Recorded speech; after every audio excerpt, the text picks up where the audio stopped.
क्या लिखा है वहां पर? किंतु। यानी एक तरफ तो पहले यह बता दिया कि क्या क्या क्या क्या करना है धर्म के अकॉर्डिंग, समझो। पहले तो यह बता दिया कि धर्म के अकॉर्डिंग करना क्या है, देवी देवताओं की पूजा करो, हवन यज्ञ करो, ये करो वो करो।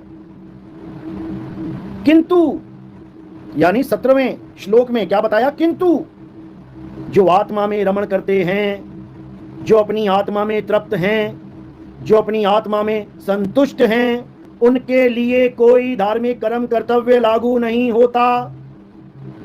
यानी गीता एक ही है लेकिन ज्ञान दो हैं।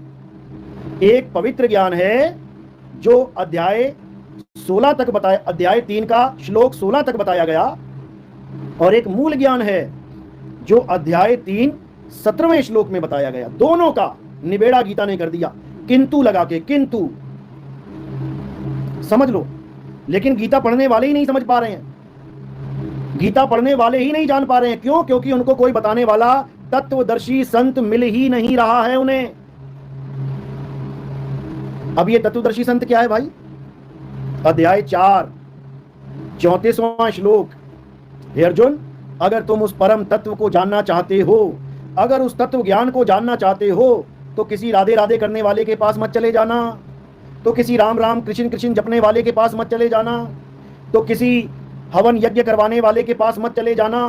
तो कहां जाना है? तुम ऐसे तत्वदर्शी संत की शरण में जाना जिसने दोनों तत्वों को जान लिया है, असत्य को भी और सत्य को भी।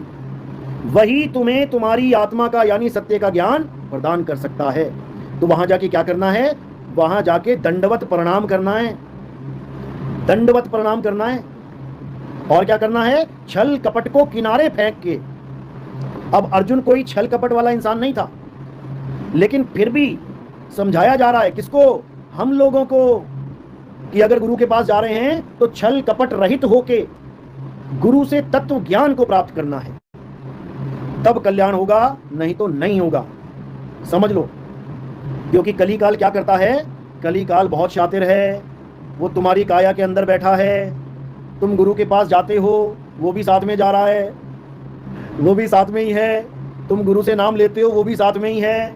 उसको पता है इसने नाम ले लिया है, अब ये नाम का सिमरन करेगा तो मेरी कैद से निकल जाएगा। तो वो कलीकाल क्या करता है? वो कलीकाल तुम्हें तुम्हारे गुरु के खिलाफ खड़ा कर देता है। तुम्हारे गुरु के खिलाफ तुम्हारे दिमाग में, तुम्हारी मगज में वो जहर के बीज बो देता है, और तुम उसकी चाल को समझ नहीं पाते, और तुम कलीकाल के चक्कर में आके दुनिया भर का अब कहानी पलट जाती है। क्या लिखा है वहां पर?